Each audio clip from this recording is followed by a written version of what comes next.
Welcome and welcome back. Bit of a different reveal looking video today, but we did get ourselves two whole relics. So let's talk about it. Here is a quick look at the board. We are getting really close. Only two more reveals to go.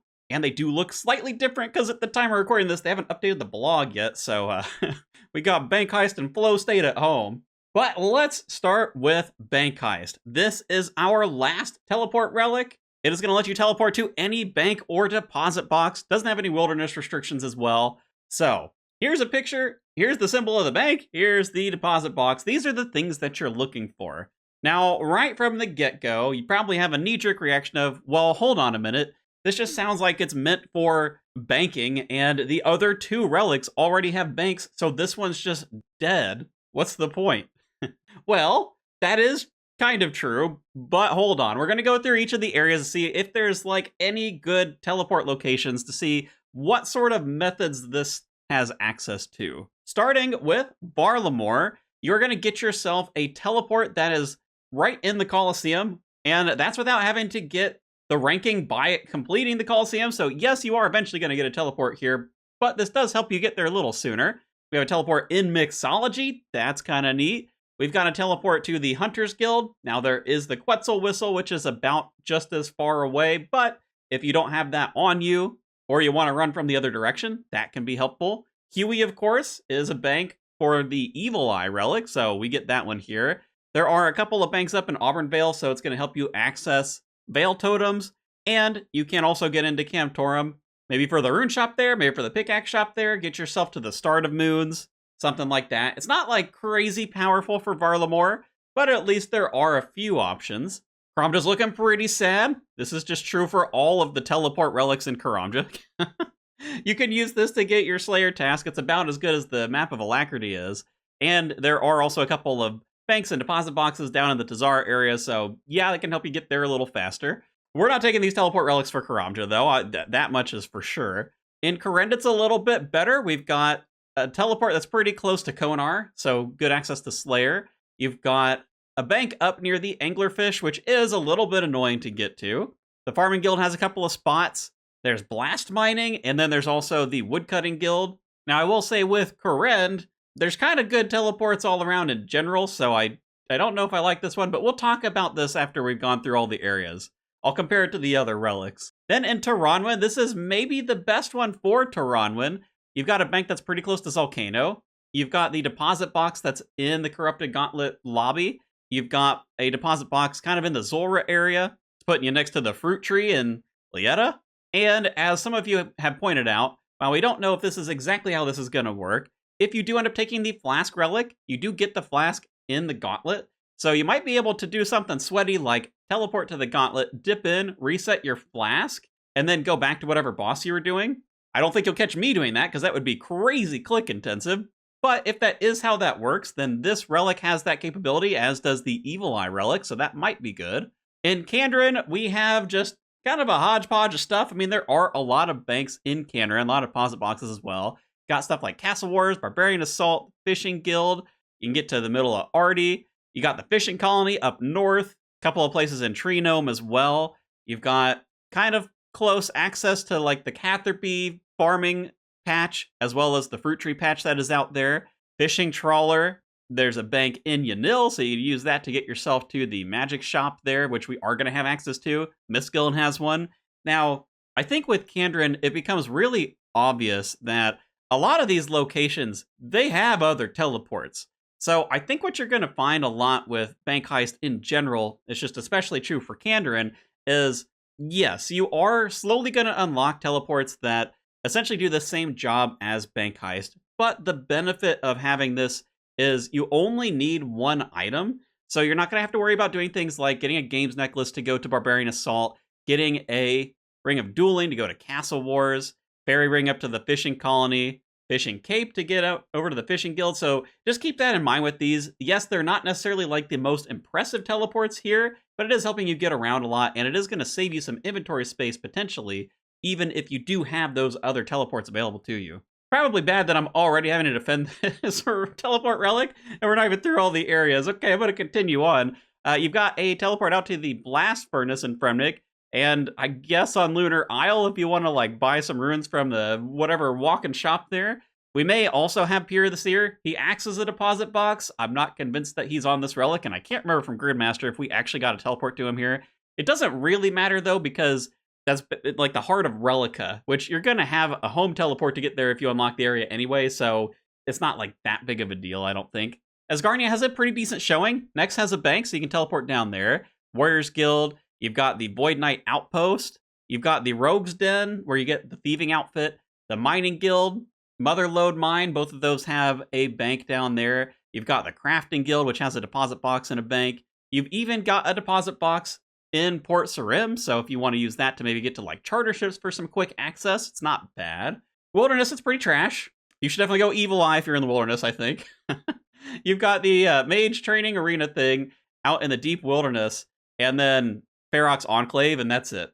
I mean, you're not really like banking in the wilderness, so this makes a lot of sense. For the desert, this actually has some pretty good coverage. You know, you've got Temperos, there's a bank. Yeah, the Mage Training area, which is just north of Amir's Arena, so you've got pretty good access to that. Guardians of the Rift has a bank. TOA has a bank. There's one in Narda, so if you want to use this for like making unfinished potions, you just teleport out there, go to the NPC that'll make those for you, or using this as kind of like an early access to the statue that restores your stats, your prayer, your health, before you get the Desert Elite Diary done. That could be kind of useful. Even Pyramid Plunder, there's one pretty close to that, so getting access to Sophonim. I do really like this one in the desert. And then Mauritania kind of suffers a similar problem to Kandarin, where you have Bergdarat, you have a couple places in Darkmire, TOB, the Hallowed Sepulchre. I mean, all of these, though, they're going to have other teleports there.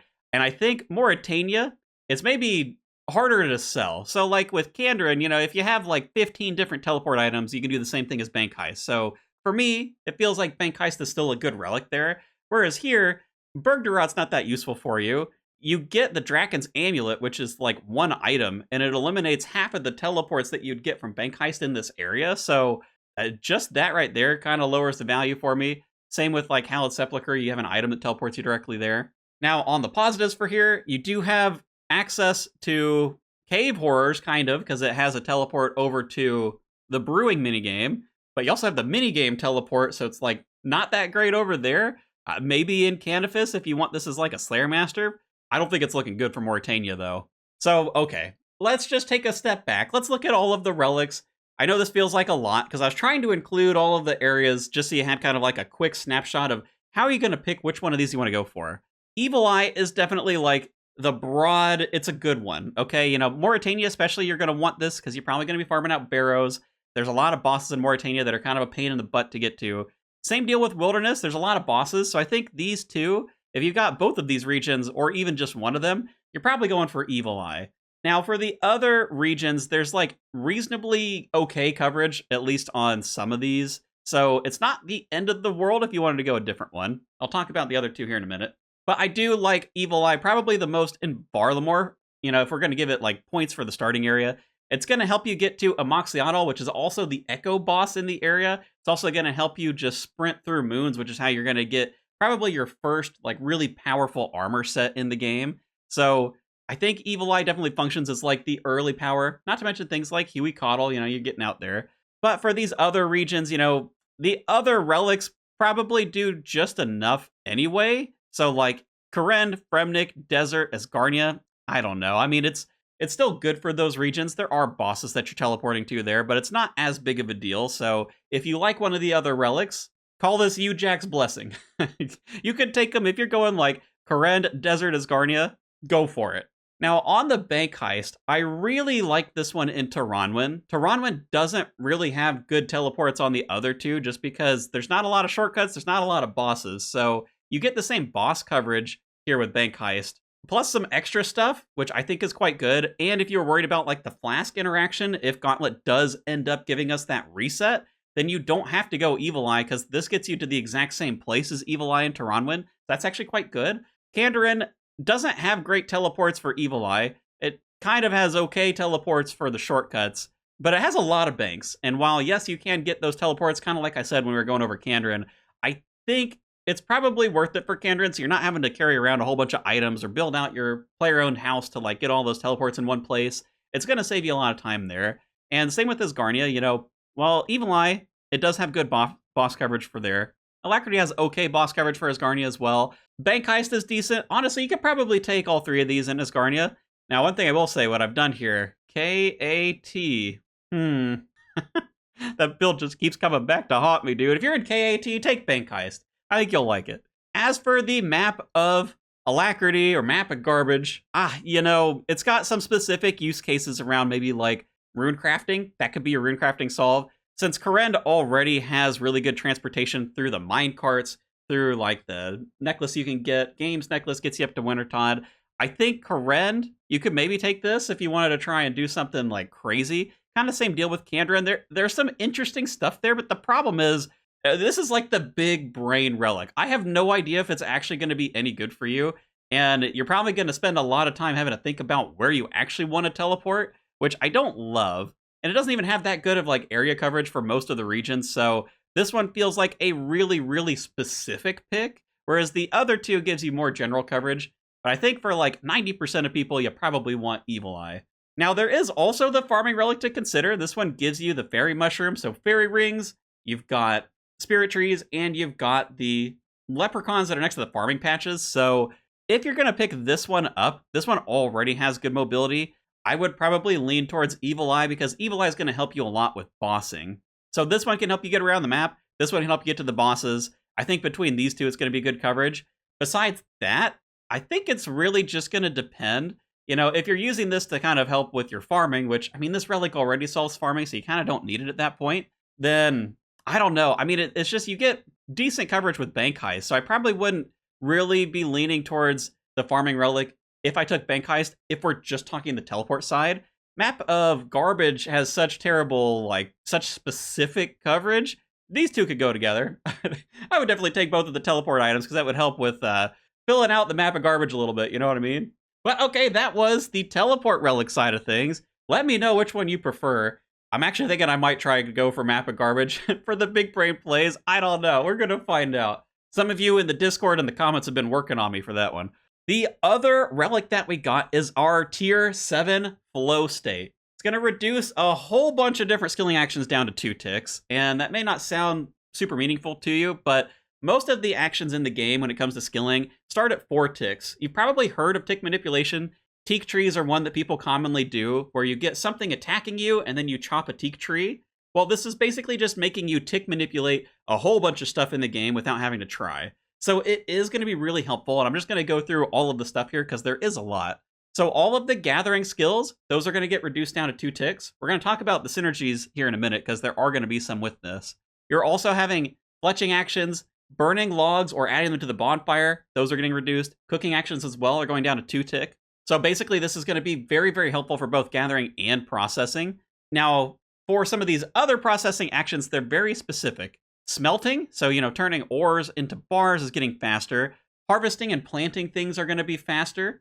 I don't think this one is a big deal in and of itself. Glass blowing and dragonhide crafting are going to be faster. You might wonder why gems aren't here. Gems are already 2 ticks, so that's already fast. This isn't going to be reducing that any. Using bones on an altar, so it's going to support prayer a little bit. It's going to impact your alchemy skills as well, which is going to play with the transmutation spells too. So that is going to have some really good synergy. But again, we're going to talk about those in a second. And then we've got a couple of mini game showings in here. So Temperos, the fishing there is going to be improved. And Wintertod, chopping and fletching the logs is going to be improved, as well as lighting the braziers. And then also stealing valuables. So the Barlamore thieving is getting a little bit of a buff. So man, that is a lot of stuff getting faster. Why would you take this versus something like Reloaded? Because it is going to be in tier 7, so it's going to be a bit of a tough choice. Now for flow state, this works super, super well wherever you're like stacking up a lot of resources. So things like Endless Harvest are going to benefit a ton because you're AFKing. So not only is this making your AFK a lot faster, like you're going to build up more resources in the 25 minutes where you're not clicking the game. It also means when you go to process those things later, when you do have time to get on, it's going to be twice as fast as it would have otherwise been. So that, I think, really, really helps with Endless Harvest. Also, with that transmutation side of things, you're converting those big stacks of resources that you've built up into the higher tier versions of them. And you think about this, Endless Harvest, you don't necessarily have like the highest tier tools. So maybe AFKing at like Anglerfish isn't the best play for you just because it's going to be a bit slower. It's slow to catch anglerfish. There's a high fail rate, right? So what you could do is you could fish something like Swordfish, and then if you go Transmutation, this is making that alchemy spell go faster. So you're going up from converting 12,000 items an hour to 24,000 items an hour. Some crazy synergy there. I think that is going to be a huge, huge combo. And of course, you have things like the Minion Relic, which auto picks up stuff for you. So because you're going to be slowly building up supplies from PVM, if you take something like this, Flow State's going to help. I also have the Butler on here. Now, you probably want to use the Butler to just already process stuff. That's one of his abilities, so you don't necessarily want to send him to gather things, but maybe you want to have him gather just so you get some more resources and then process them yourself for more XP. So there's a little bit of synergy with that one as well. And just kind of looking at this, I know a lot of people have been joking around like, this is the dad build, right? It's like, you're so busy with life, you're working, you got kids, you got the wife, you're doing whatever, right? You can't really get on the game for more than a couple hours a day. I think that this one is going to be a huge, huge pickup for you. Now, for Barbarian Gathering, I have some mixed feelings on this. It's going to make you punch things faster, which I love. You're going to town on that tree, it's done. But that's the downside, right? Like, you don't keep the nodes forever, so you're going to kill nodes way faster, especially like, trees are a set thing now, so, there's like some amount of time on there that you're going to be guaranteed. Rocks are going to be mostly like one-hit wonder, so it is faster, but not really, because you're having to move around to the rocks anyway. Fishing spots, maybe it's okay. I love the idea of punching things faster. I really do. But I don't know. I mean, you are still going to build up resources to process. So maybe there's like a min-max argument to be made here. If you want to like min-max your gathering skills, these two work really well together. I don't know that I personally like this combo. I feel like if I'm going Barbarian Gathering, I'll be fine without this. But let's look at what we're having to compete against with Reloaded. Wow, that's a lot of relics. That's a lot of good stuff you could pick from coming into tier 7. Now, I don't know that you'd go back for literally all of these, but man, if you need one of them and you missed it the first time around, you're probably still going Reloaded. I don't think Flow State is actually like that crazy compared to some of these other relics here, which is almost wild to say for a tier 7. But to give you a different picture of this is kind of how I'm looking at it. We've got Flow State over here. These 6 skills are like really big improvements, especially the gathering, because yeah, I mean, you're going to be gathering twice as fast, and then processing all that stuff gets easier. It's decent support for things like crafting, smithing, and prayer, and of course it does synergize with the transmutation relic. I think that's a really fun combo, but I also think if you're someone who's going to be AFK, you probably prefer to pick up Butler, so I don't know that this is going to be like a huge thing for yourself. Now, on the Reloaded side of things, these are kind of like the big relics that I think people are going to be considering. Grimoire, I think if you want Ancients, that's probably the biggest draw for Grimoire. So if you skipped it because you needed something else in tier 6, that's probably what you're coming back for. Likewise with Thieving, maybe you want the Thieving solve, maybe you want Clues because you went Kandrin, maybe you want the Smithing Crafting solve into Ronwin. That's kind of like the best use cases here. If you skip the Clue relic in tier 4 because maybe you went Transmutation, then you can still come back here and get this to make sure that you really guaranteed those clue points. The farming relic is going to be really strong, and that also helps you solve Herblore, so I think Herblore is one where a lot of people are going to have that missing. The Slayer one is really, really helpful for Slayer. It also gives you a just straight damage boost when you're on task, because it's like you're always wearing the Slayer helmet. And then Soul Harvest, Rune Crafting, especially Rune Crafting, really Rune Crafting. Rune Crafting sucks. Have I said Rune Crafting enough yet?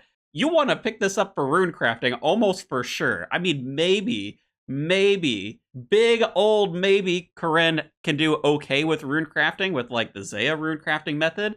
I don't know, man. If you go to Map of Garbage, I don't think that solves Rune Crafting for you. I think you want to pick up Soul Harvest. So if you didn't take this already, this is where my head's at. I'm probably going Reloaded for this thing, man. Rune Crafting is just so bad to deal with. But it is going to be a tough decision because Flow State, I mean, it's really cool. Everything in the game is essentially like 2 times faster, right? It's going to depend heavily, very, very heavily on how you route the relics. And we are almost there. I mean, we've got 2 left on the board. Speaking of, let's go ahead and update the board. Got one of those right. And yeah, I mean, Pineapple Head, who was going to guess that for number 7? Come on. No one got that one. But this is now giving you a pretty clear picture. You can start to figure out your path, and I do think your path is going to determine whether or not you actually want to take Flow State or Reloaded, because depending on your areas, I mean, if you're missing something big, maybe you're missing Herblore because you skipped Friendly Forager, you didn't want to do Binsman, so like Barbarian Gathering Hotfoot, then yeah, I mean, you might want to pick up Nature's Accord, but maybe you don't want to do that first because you want the Soul Harvest, so Reloaded's looking really strong. But if you're kind of AFK, maybe you want to process your stuff when you come back. You've got like Endless Harvest into Hotfoot. Maybe you've got Butler just collecting stuff for you. Maybe you went Larcenist because you want the AFK thieving and you're going to be getting a lot of resources there too. Then yeah, I mean, Flow State's looking really, really good for that. But this wasn't the only bit of information we got today. This one I feel pretty confident saying this was a leak. Jagex approved leak, but Skritic on the live stream today told us about his King Barrage build, so we got a little peek at what the King Black Dragon crossbow is going to be doing. It's going to have one attack, which just functions like a crossbow. This is going to trigger your bolt special attacks as well, and the second attack is going to be like a big boy Ice Barrage. It's still going to do damage based off of your range, but it does interact with the magic side of the tree. So if you want to do some sort of build around like the wilderness, this is sounding like it's going to be a really cool option for you. We don't quite have the stats yet. That's coming tomorrow, so we'll have to wait before we really like finalize anything there. And they did also give us a couple of clarifications that you may want to keep in mind. The Thorns damage is going to reduce the flask cooldown if you're reflecting back more than 10 damage. So you probably are going to be reflecting back more than 10 damage if you go hard into a sort of like recoil style build. It's all about defense, all about bouncing back damage. And I think you could hit up to like 19 or 20 on people, not including the damage that monsters are going to reflect back on themselves. So like, yeah, you're going to be doing a lot of damage there. That might be good. And then it also gives you the capability of like healing and doing more AoE active damage, which is pretty nice. They have confirmed chins are going to regenerate. So if you're going to use that for like a range training method, that's a good one for you. And then Soul Harvest, they did say it's going to work on any patches that do check health. So it's not just things that you harvest. If you want to go to like a tree, it is going to work for a tree. But they also clarified shards are given based on the base XP. So that's not the League's multiplier. So you're not going to be able to go to like a redwood tree, check it once, and have enough rune essence for 99 rune crafting. But you should have enough essence for 99 by the time you get 99 farming. So they're going to be about equal.